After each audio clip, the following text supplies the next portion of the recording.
Hi everybody, Jim Nixon, ASB professional. I hope you're all well today. As promised, I said I'll be back with a further instalment of my tips.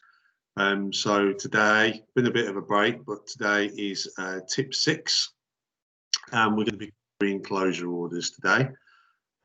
Just some bits and pieces from my experiences dealing with closure orders. Again, if you don't know my background, I spent 20 years with West Midlands Police, mainly specialising in neighbourhood policing and tackling ASB. Then went on to a housing association in the West Midlands for about 2.5 years, where I again worked tackling ASB, preventing ASB. And then more recently, over the last couple of years, I've worked for a local authority, also as their ASB manager tackling ASB. Very quick disclaimer from me. These are my own personal views, my personal opinions from my own experiences. Always consult your own policies and procedures, and also always consult with your own in-house legal advisors or in line with your own legal arrangements. So that's that bit over and done with. Closure orders. Absolutely love closure orders. As part of the 2014 legislation, I absolutely love them. I think they're very impactful.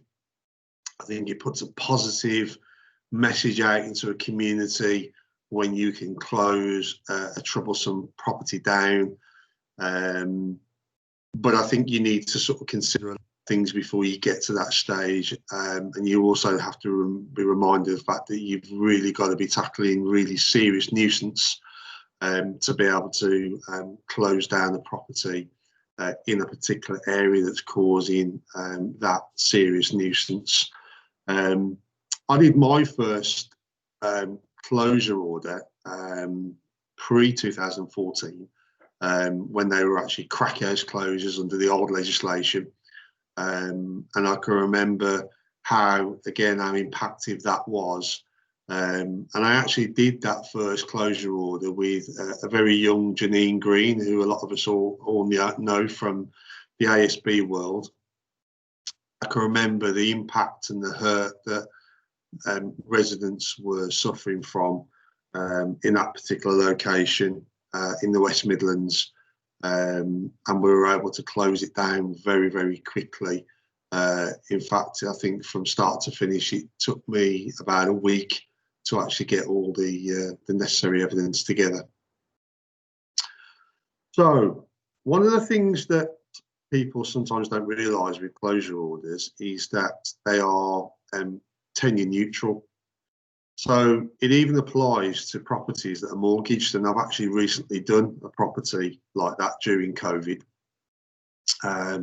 where a dad allowed the son to move into the property. He was causing all sorts of nuisance and very serious nuisance to his neighbours, and he was living there rent-free.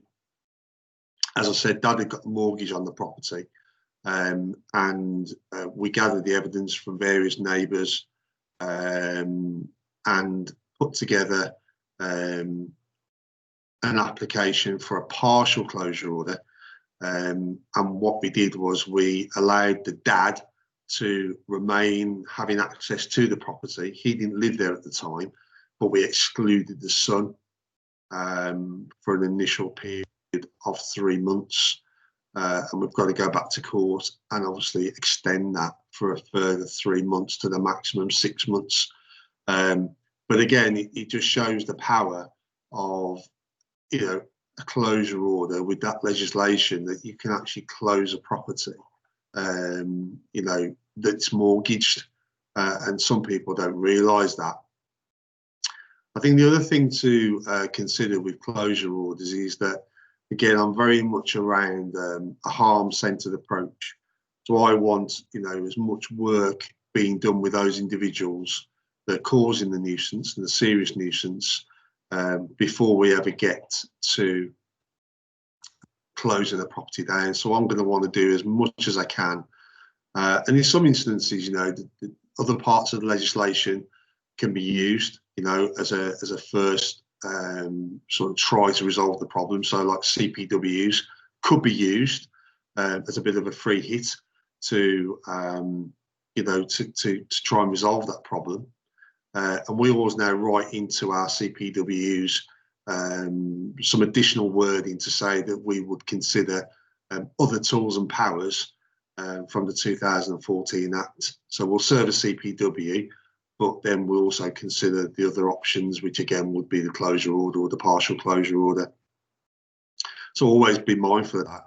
But I'll always try and do everything we can to resolve the issues. Now, a big issue again that we see these days is with the partial closure order is the term cuckooing, as you're all probably aware of, where, you know, predators kind of prey on the vulnerable and effectively take over their nest, which is why it's called cuckooing. And that's where the partial closure order comes in really, really nicely as well, where you can partially close a property, where you keep out all the visitors and you can keep that particular vulnerable tenant or those vulnerable tenants within the property. And then obviously anybody entering that property when that closure order is in place obviously commits the offence. It can obviously be taken through the courts. Now, it can be useful, but sometimes a partial closure order isn't always relevant because of the disruption that it's caused to those members of the local community.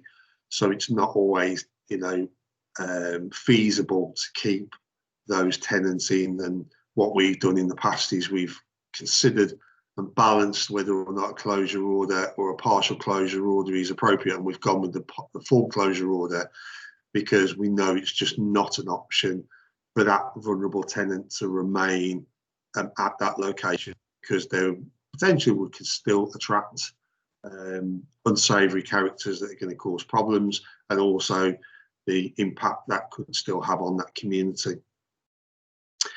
The other beauty of the closure order is that although we're going through unprecedented times with COVID-19, it gives you your absolute grounds for possession, and the actual part of the Act doesn't actually specify whether that should be a partial closure order or a full closure order.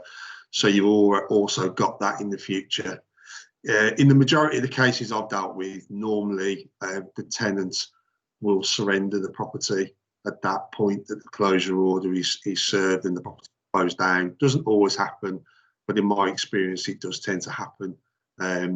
Quite common that they will do that. And then the other tip I would give as well is that, you know, always give your housing solutions at your local authority prior notice that the closure order is going to be imposed on that property, and give them ample time to try and obviously look at alternative arrangements of temporary accommodation. Nothing worse than a person rocking up at the local council saying that they're homeless because of a closure order, and, you know, the local authority know nothing about it, and that can, you know, cause you some issues. So always make sure you look at those provisions. So, you know, a really good piece of legislation. And one final tip as well is that don't forget you can use closure orders on things like car parks or communal areas to try and control certain behaviours.